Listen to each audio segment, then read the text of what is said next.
Taking a plunge. I found the most generic photo I could find for this. I wanted to show this because it's the one photo I have in my slideshow. So first off, Sam said, who am I? I'm Mike Kivikoski. I run A-Trade, we're a small web design and development company based in Somerville, doing websites and web applications. I've also been known to grow a pretty mean beard. So you're here because you want to take the leap, you want to work for yourself. Maybe you're sick of the man, you're sick of the boss, whatever reason. Congrats on taking that initiative. It's a big step, it's scary, and you are crazy. You're going to hear this from family, from friends, from anyone that doesn't want to do it. They don't understand it. They think that it's the most terrifying thing in the world. Yeah. What are you going to do about taxes? What are you going to do about health insurance? What are you going to do if you can't find work? Tell them to calm down. Because you're not really creative. Working for yourself, it's going to be one of the most satisfying experiences that you have. Because you're now investing in yourself, you're investing in your future, and what you do directly impacts you.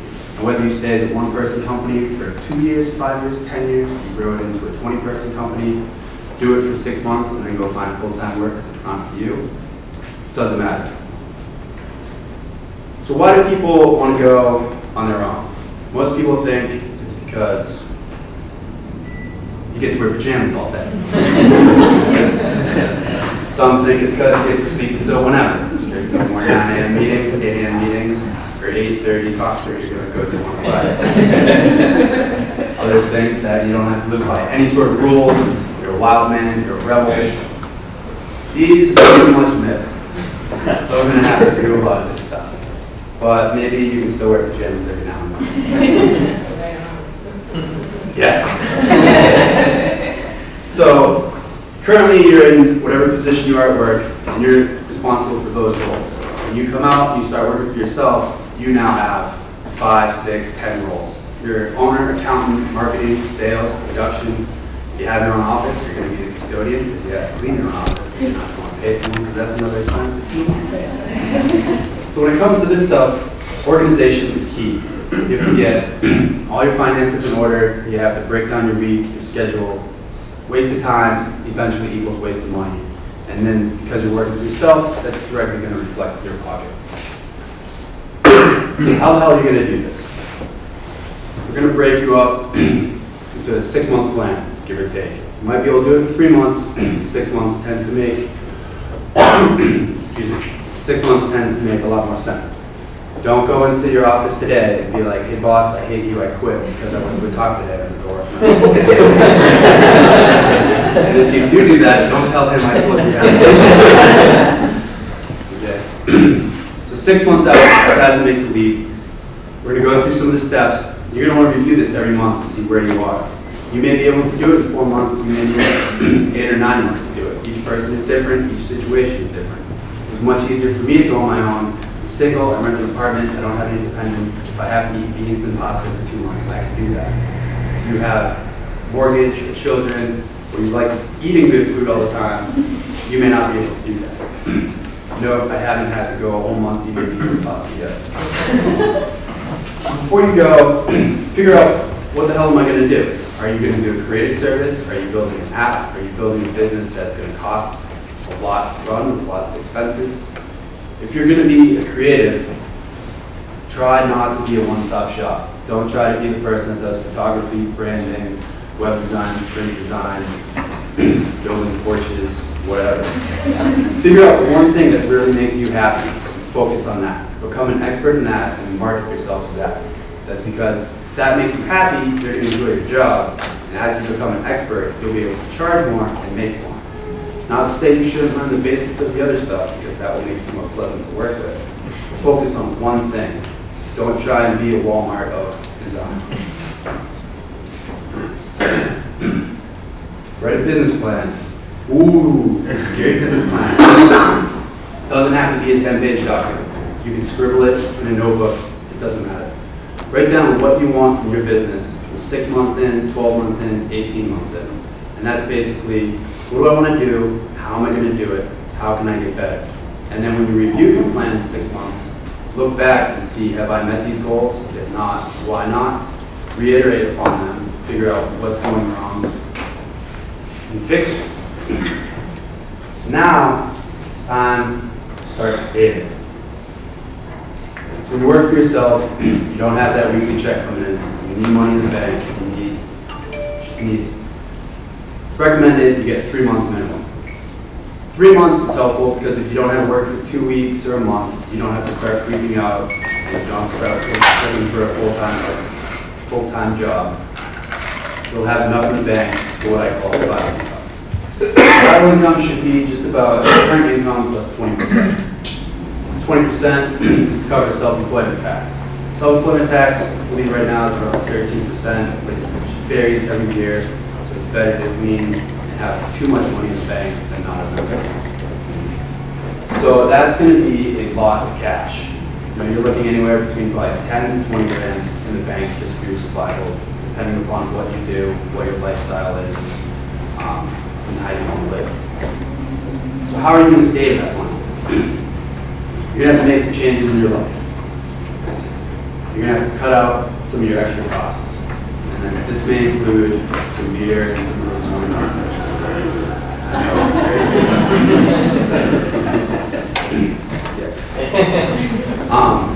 Other ways to do it. If you don't have to drive a car every day, try and take public tea. Try and take a bike. Cut down on any recurring monthly bills that you don't really use. If you have a $100 a month gym plan and you go once a week, see if you can fix it to once a week. Cook more at home. Don't go out to restaurants, don't go out to bars. Don't spend your money on stupid stuff. 6 months, and then after that, you can start slowly reiterating, slowly spending on the stupid stuff. But for now, you want to save money. So cut down that crap. Save your vacation days if you're currently full-time.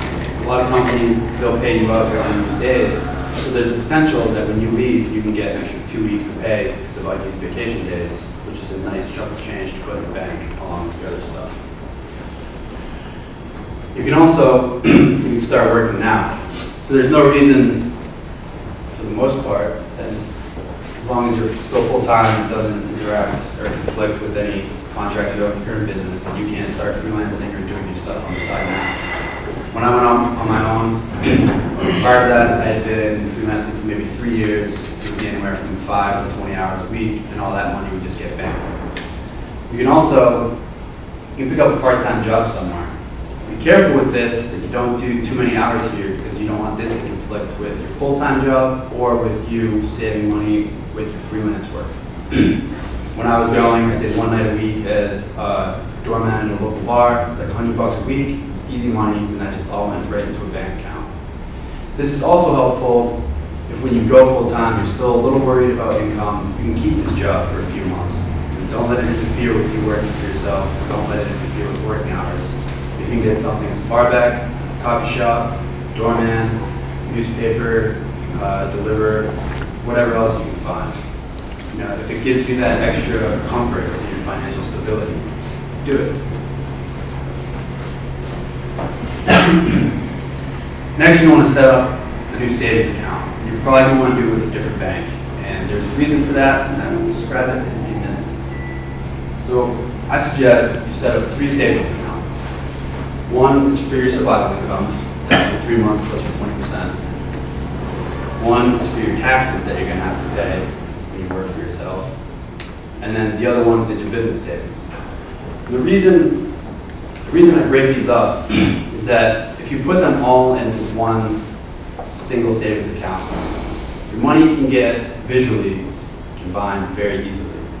So you may not know, how much do I have in business savings versus my survival income versus my taxes?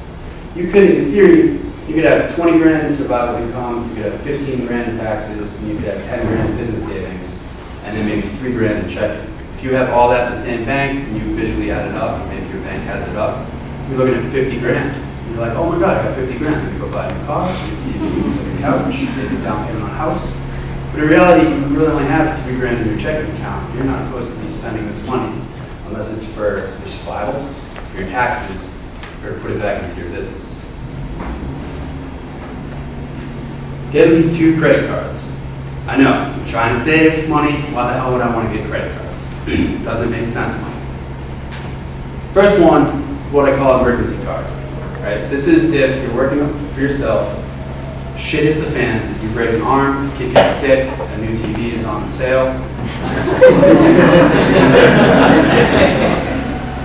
But this is when shit hits the fan and you need that cash, and you don't want to dip into survival income, or you can't dip into survival income, that this will keep you on your feet. I don't suggest going into credit card debt, so please don't do it. But if you have to, as a means of survival, this will help you. And it's easier to get one of these while you're full-time employed than when you're on your own, running your own business. Also, if you're looking to buy a house in the next 2 years, buy that before you go freelance, because self-employed, you need about 2 years of self-employment before you get a mortgage. Your second business card, or excuse me, your second credit card would be your business card. Put all your business expenses on this card and then pay it all off each month out of your business expense savings account. Why would you do that instead of just having a debit card? Well, like a debit card, this will give you a nice printed monthly statement of your expenses that your tax accountant will love. You hand it over and you can just run through all your expenses. Also, this card should have miles on it, so that when you save or when you spend on all your business expenses, you're saving up miles so you can take vacation at some point. Which, being self-employed, the less money you spend on vacation, the better off it's going to be.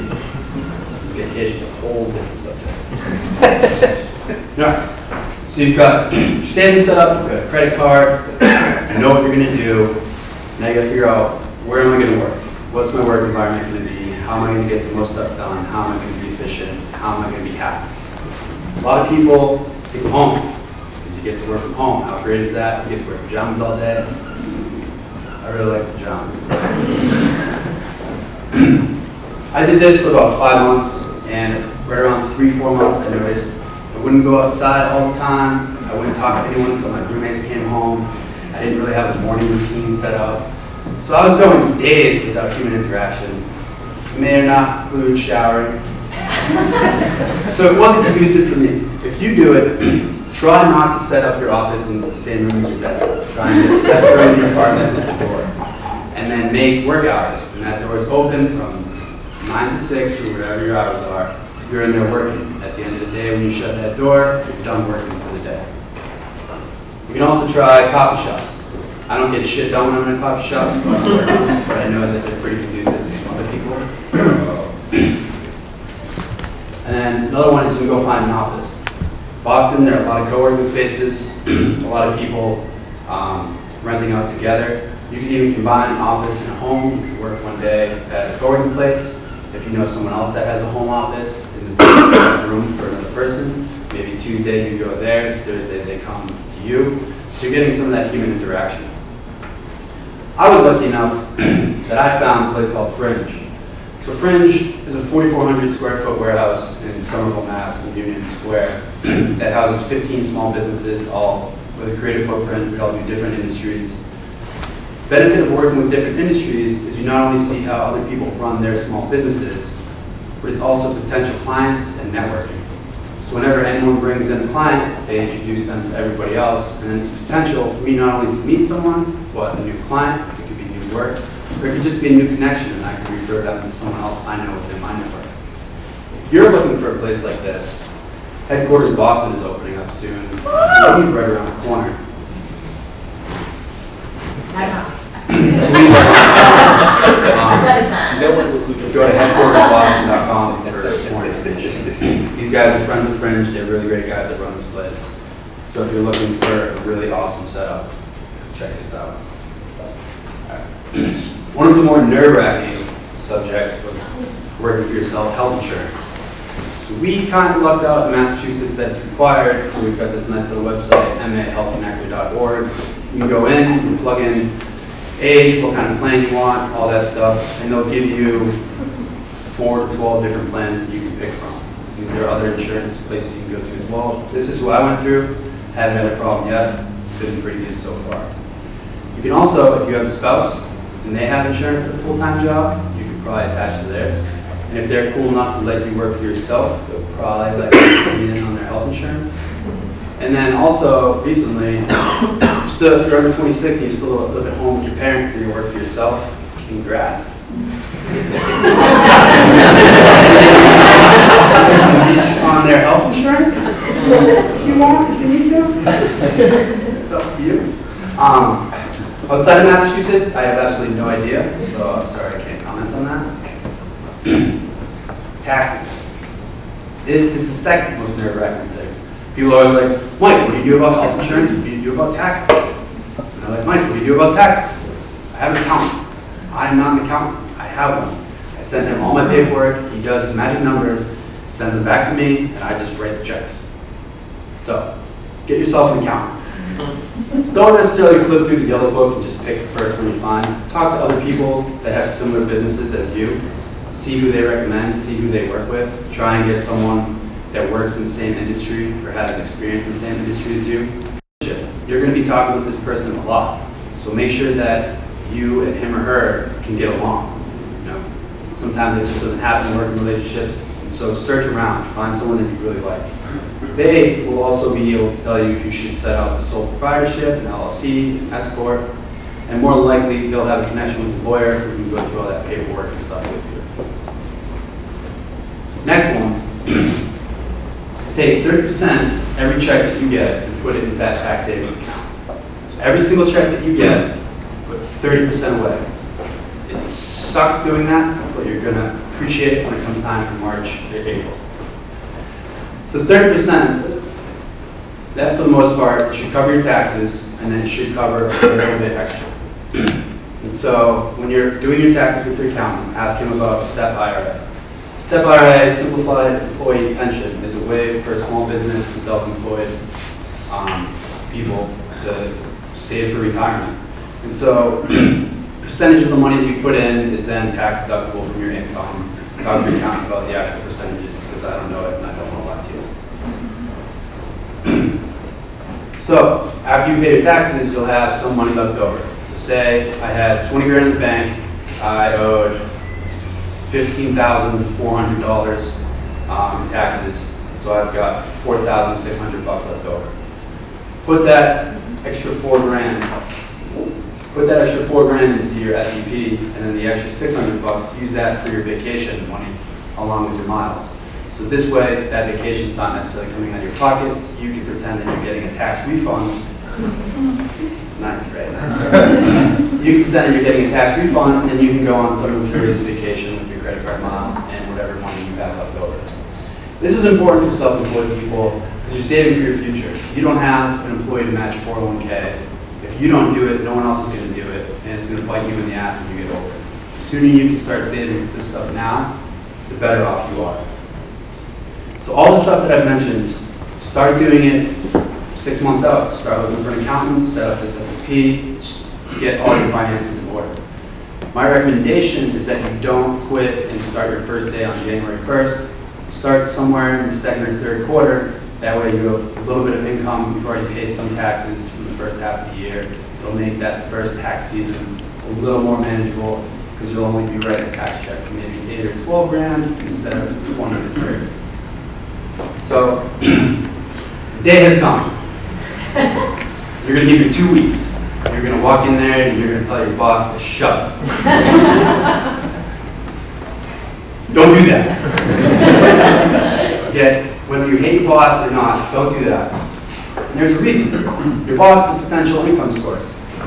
Your boss, unless he owns the business, is likely he's going to have another job. The people you work with are likely going to have other jobs. And if they like working with you, when they go to other jobs and work comes up for you, they're likely going to call you, or email you, or tweet you, or text you, or whatever. By burning these bridges, Sure, you settled your vendetta, but then you just look like an asshole, and nobody wants to work with an asshole. So don't burn this bridge. Be nice to people. During these 2 weeks, anyone that doesn't already know that you're going on your own, which if you can keep it a secret in the office, good for you, and try to do that.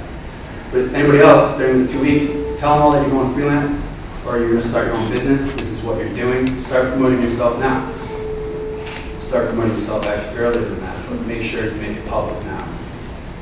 2 weeks have passed. We're at day 1. You're on your own. Gym party. Sweatpants all day. Well, yeah, all right. I'll allow it. Pat yourself in the back. You've had a 6-month journey. You've cut a lot of costs. You've been able to save enough money. You're now confident that you can work for yourself. You're going to be out there. Everything's on you. You're going to start feeling the pressure probably around noon that day. So, to help alleviate some of that pressure, start getting into a schedule. I know, Mike, I just went freelance, so I didn't have to follow a schedule. But we as humans, we're a creature of following patterns. So the faster you can get into a pattern and rhythm, the quicker you can get on your feet, and the quicker you can start making more and more money. So I have a morning schedule. Do the same thing every morning. I get up, I take the dog outside, take a shower, I eat some breakfast, eat some food, take the dog out again, and then I go to work, typically. Whatever works for you. If you're going to work at home for a while, maybe it makes sense for you to go and get the $2 coffee down the street, or go get a newspaper, get yourself out of the house first thing in the morning, so when you come back, you're fully dressed, you've been outside, you're now in work mode. This prevents you from missing the entire day away and starting the work day at noon. You should also try and set up a weekly schedule. This isn't going to be set in stone. This is going to change week to week. It's just how it works. But figure out what the best setup for the work week is for you. So typically Mondays, I spend the day emailing, organizing my week. Tuesday mornings is usually production work. Tuesday afternoons is when I have phone calls with new clients. And then Wednesday, Thursday, Friday, it's either a mix of meetings in the morning or the afternoon, or production work on either side of that. Whatever works for you, get that done. If you want to take a break at work at 3, say you have kids' soccer games or whatnot, and then you want to go back and do production work from 10 to 1 a.m., do it. You can. Biggest recommendation is just make sure that you have some hours available each day during regular business hours, so that if you're going to talk to clients or if you're going to email, your clients are going to get emails during regular business hours, and they don't constantly get emails at 2 to 3, 4 in the morning. A lot of people that don't work for themselves don't understand why you would be up that late working when you have to hit deadlines sometimes. So it's nice and it's reassuring to them when you're sending emails during the normal business day. Exercise. I myself have forgotten this step over the past 2 years. But you have the time, in theory, but do it at least twice a week. It's going to re-energize you. It's going to make you feel a lot better.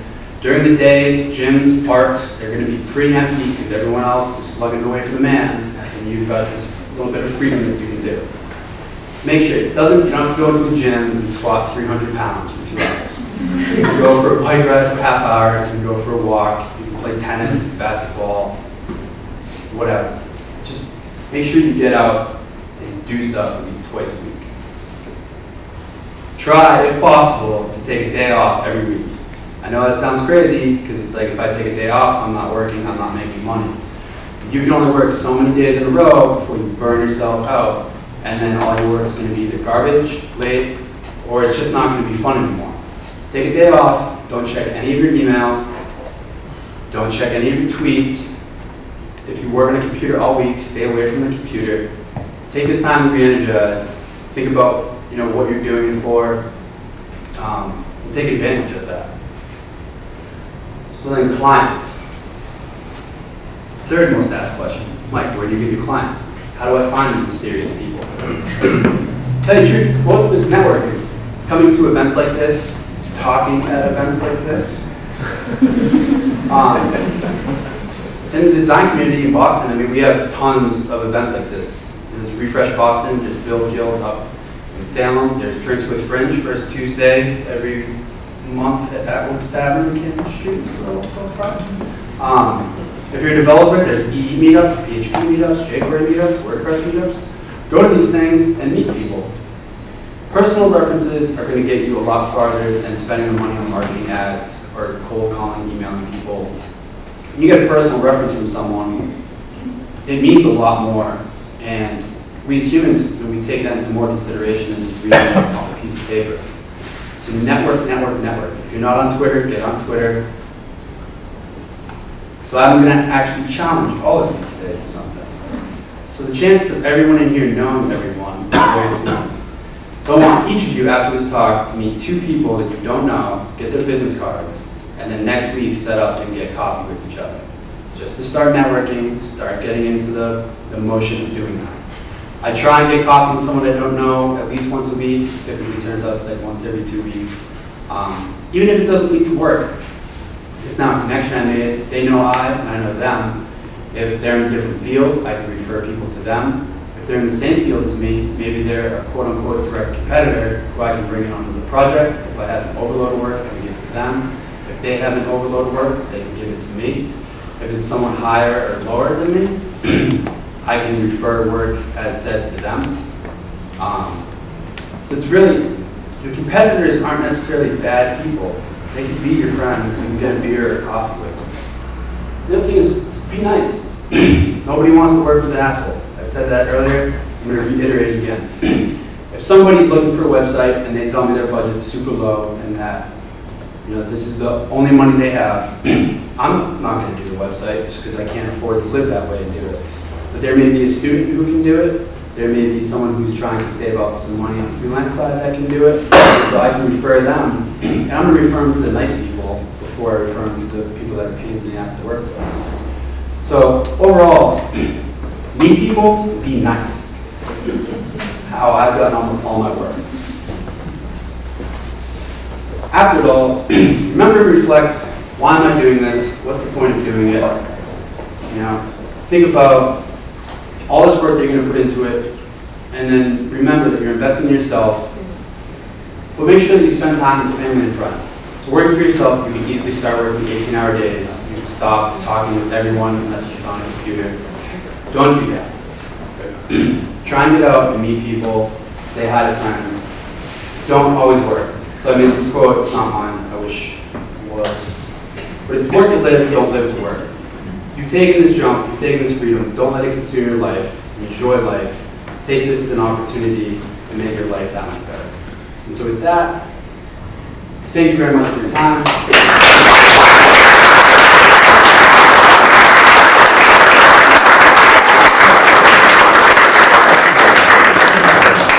All right, so we do Q&A. Questions? Sir? I actually had something to add to what you were talking about, the accountant. I just went off on my own, and one of the things that people always have problems with is billing. And there's this great company called FreshBooks, freshbooks.com, that does billing for small businesses. And it's become like the backbone of my business, and I highly recommend it to everyone, and I'm not getting paid by them. I use them before. Awesome. Other questions?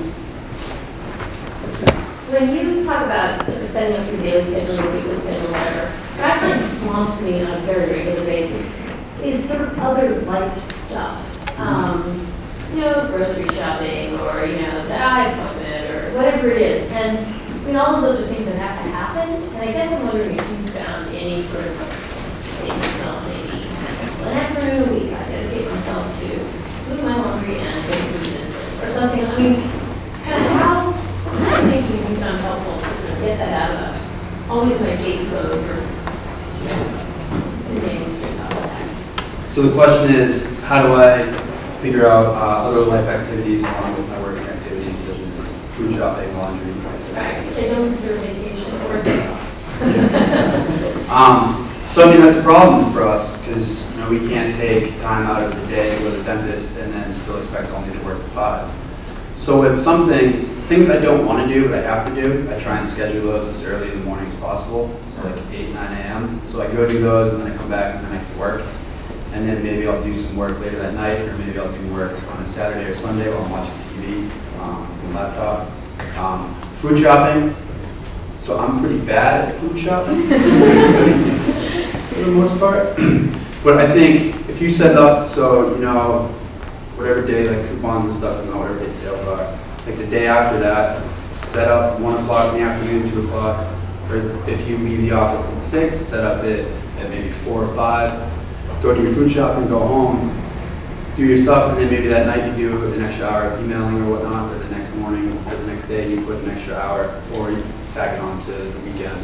So you're sort of inserting and then taking that hour and finding it someplace else for work. Yeah, essentially. It is nice to go into the supermarket at like 11 a.m. on a weekday and nobody's there, and you can kind of take your time rolling through the place. Yes. Any other questions? Yes, sir.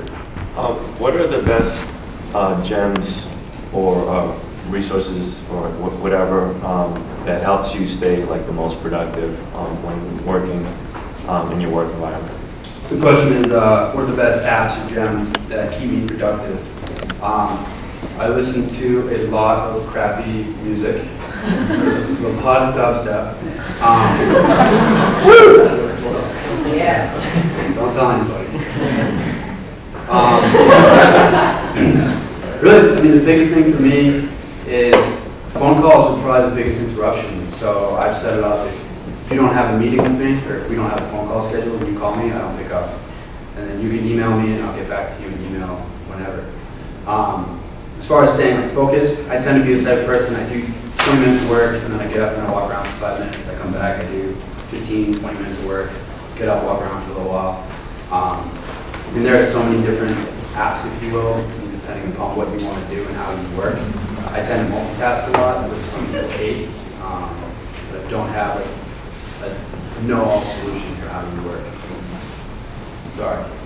I got a tip on those lines. It's a really cool web app called Rescue Time. Rescue Time? Yeah, and you can either use it to just track your time, and it will tell you whether you were doing something like emailing or surfing web, or whether you were actually working on a program. It doesn't track how long the program is open. It tracks actual keystrokes, so it tracks what you're actually doing during the day, and then you can even use it to shut off internet and just focus for. You set a 30-minute time limit, you can't get on your internet. So you guys should meet and network and get coffee. Yes. I have a question about managing client expectations of you. I feel like if a client knows that you're a freelancer, probably working from home, probably putting in 12 to 18-hour days, they can sort of take advantage of that. They know that you'll probably be checking your email at 8 or 9 at night. So how do you sort of politely deal with that, letting them know that even though you have a flexible schedule, you're still trying to stick to an 8 to 6 or 9 to 6 position? So there are 2 responses to that. One is don't necessarily work with those people. Easy thing to say here on my Ivy Tower. Second one is tell them right off the bat, these are my working hours, these are the days I can make meetings, these are the hours within those days I can make meetings. We can do phone calls on Tuesday and face-to-face meetings on Thursday or whatnot. I don't answer email after 6 o'clock. I don't answer email over the week, even if you do answer email past 6, but I don't do this past 6, I don't do this on the weekends. Setting it up front lets your client know that this okay, this is going to be established. And it may be something that you're going to have to reiterate to them a couple times, because they may be used to just sending work to people at 10 p.m. at night and saying, hey, this is due at 8 a.m. If they do that, and they really need it at 8 a.m., double or triple your hourly fee, tell them that in email, and be like, hey, instead of this site being $2,000 or whatever, it's going to cost you $6,000 overnight. And if they're willing to pay that, do it. Is that something that you should possibly put in a contract with them so that it's in written word up front versus just saying it through an email or saying it in person during the first meetup? Yeah, I mean, contracts even better. So I mean, with every client, you should have a contract. So I have essentially like a template contract that goes through all my standard stuff, and then there's a page that talks specifically about that project. So that's something you can talk with your lawyer about. You can either find or you can go through your accountant. But if you have active contracting, that's even better. So it's being firm about it. If they email you at 7 p.m. at night, don't email them back until 9 or 10 in the morning, whenever it is you work. Unless if it's going to be a rush job where you can make a ton of money in one day. Okay. Does that help you? Christine? I was just going to say that Gmail also has a plugin now so that you can do a send later option. So you can write those emails in the middle of the night and they won't send until 9 a.m. next morning. So Or whatever time you want it to. Gmail now has a plugin that you can write your emails at 10, 11, and 2 a.m. and then set it to send at 9 a.m., 10 a.m. So it looks like you're really professional, guys. Yeah, I was just gonna say, another thing, like you guys were talking about billing, something we did as a statement made at first was not charging enough. And we ordered that client saying, you should charge us more. We started my house and we would, send these invoices like $2,000 for a whole website. Probably shit. So charging more. Yeah, so it's like, like we bootstrapped it up, but then we eventually got to the point where we were breaking even on costs, because at first you're not charging what you made for a job. You have so many new expenses to cover, and also just covering a lack of consistency in work.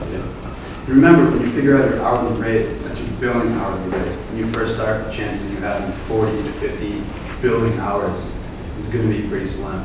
If you're doing that, congratulations, that's awesome. Typically, you're probably going to get 15 to 20 hours of billing time, and you're going to have 15 to 30 hours of admin, networking, emails, et cetera, et cetera, et cetera. So keep that in mind when you figure out your hourly price, if you can charge hourly. Do you have a question? I was just going to say that the plugin is called Boomerang if you want to search for it. Gmail plugin Boomerang. I'm just putting this in for the video. Yes, sir. So I'm still a student, which is by nature jobless. And I'm wondering if you think it's better to get a job first or jump into something like this and kind of have an idea? So when I was in school, I was like, all right, I'm going to work for myself, I'm going to work for myself, I'm going to work for myself. Got out of school, moved back home with my parents, spent the summer in the pool. So for me, getting a job, yes, very much. And not only it's going to help you, figure out the 9-to-5 structure, if you will, but you're going to learn a lot in a work environment, even if you're there for only 2 or 3 years. You'll learn how to interact with clients, and you're going to learn about invoicing, project management, project scheduling. So the experience you do get in a firm coming out of school is going to be very valuable. So I would recommend it. But at the same time, if you're freelancing and you're getting 80K a year as a student, I don't know. Other questions? If you have a client who suddenly decides at the end of the project that the initial cost of it was too high and says, comes back to you with, well, I think we should actually pay you this amount. How do you handle that? The question is, if the client doesn't want to pay you the money that you're owed based upon the initial contract. So when I start a project, I give an estimate of the cost, and 50% of that estimate is due up front before I do any of the work. Halfway through the project, you get an invoice for 25% of the work. And then when the project's done, it's either 25%, the remaining 25%, or whatever you owe to me. That invoice is sent to you, and you don't get your files or your website until you pay. Surprising when you do that, how quick net 30 or net 60 days turns into net 2 days. That's really the only leverage you have on a client is that you still have their files. Once you give them the files, I can almost be, once you give them files, you essentially get your payment before you give your clients files. And I have something to add to that. There's another great Creative Mornings talk by Mike Montero from Dual Design called F You Pay Me. Check it out, creativemornings.com. That's full word. Yes, it is the full word. Very cheap and PG. I was just going to follow on that. We had that problem with some clients early on as our lawyer told us, it's like, if you've done 80% of the work, you should have 80% of the money. Doing consistent invoicing is something that we really have to get behind, using the apps like we use Harvest, and you guys are using the other things like that, just reminding people on the schedule. Yes, super important. It's organization, and then it's also telling the client up front, this is how I build, this is how I work the project. If you want to work with me, this is how it's going to be. For the most part, most clients are pretty cool with it. The ones that walk away aren't people that you want to work with. So there's small points for it. I think just adding on to what you guys are saying with the billing, I've always found new clients, it's an immediate 50% up front, because you don't know who they are, It'd be great. And then the other thing is stagger your payments. I feel like, to me, I try to do, depending on how big the project is, like 2 to 4 steps of payment. You know, if it's a short one, it's just upfront and then finished, but if you stagger them and have all these kind of checkpoints, and you're not, because you have to hand them deliverables, they can always just say, screw it, I'm not going to pay, but at least you got a little bit or more. Yeah, 100%. So staggering your invoices to make sure that you're getting paid for the work that you're doing as you're doing the work. One more follow-up on that is if you're billing hourly, ask for someone for like a $500 deposit up front so that you're working down from that money rather than working for your hourly rate and then hoping that they'll pay you on the back end. Yeah. Another comment to add to that is that I found that I'm a graphic designer, and I found that, you know, people say, well, what's your hourly rate? That doesn't really mean anything. So I found that the best way for me to do business when I get into a project is to estimate the project in hours and my hourly rate and give a client a small range or a fee of what I anticipate the project to cost. And so that way there's very few chances of surprises of the client not knowing what they're in for. Sometimes you do better, sometimes you might lose, but in general, I find that's the best way for me to work. Yep, given a range or an estimation, that definitely helps. Any other questions? High-five for your business one. They are 100% part of the business. Contract, where did you get yours from? Did you work with somebody? We put ours together from a few open source contracts that were online, reworded it so it fit our need. High fives are provided with each project at no additional cost. And then we sent that contract to our lawyer who wanted to legalese it all, and we worked with her on keeping the legalese down and keeping the friendly tone with it. Costs a couple $100 to sit down with the lawyer for the most part, especially if someone's trying to set you up with your business type and like paperwork. And it could also refer you to someone who specifically does contracts. You know, you may need something that's a specific contract for every job that you do, in which case find a lawyer that's very familiar with your business and that you really like, because you're going to be sitting down with them often. Does that help? Volunteer Lawyers for the Arts is also a great resource for that, if you're doing designers. Volunteer Lawyers of the Arts? Volunteer Lawyers for the Arts. VLAMA.org. There you go. Any other? I was curious, how did you find out about Fringe, and how much does it cost to actually use the space? So, cost, it varies per member because we pay per square foot. How I found out about it is because one of the founding members used to be my neighbor without me knowing it. And long story short, he took someone's barbecue smoker that they were throwing away that I wanted. And then, so we didn't steal it. This person put this out on the sidewalk of the trash. He got it minutes before I did, and I saw him pull it into his yard. And then a few months later, I came across it. He had fixed it up, and he had put it on his blog. And I was like, that's my neighbor. And then through some internet creeping, I found out that he worked with Fringe. We all do it.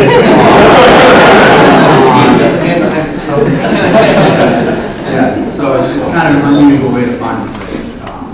That's how I found it. And at the same time, one of their friends, who's a butcher, was trying to get a butcher shop open, so I did a website for him, and then I worked my way into there. Any other questions? One more question?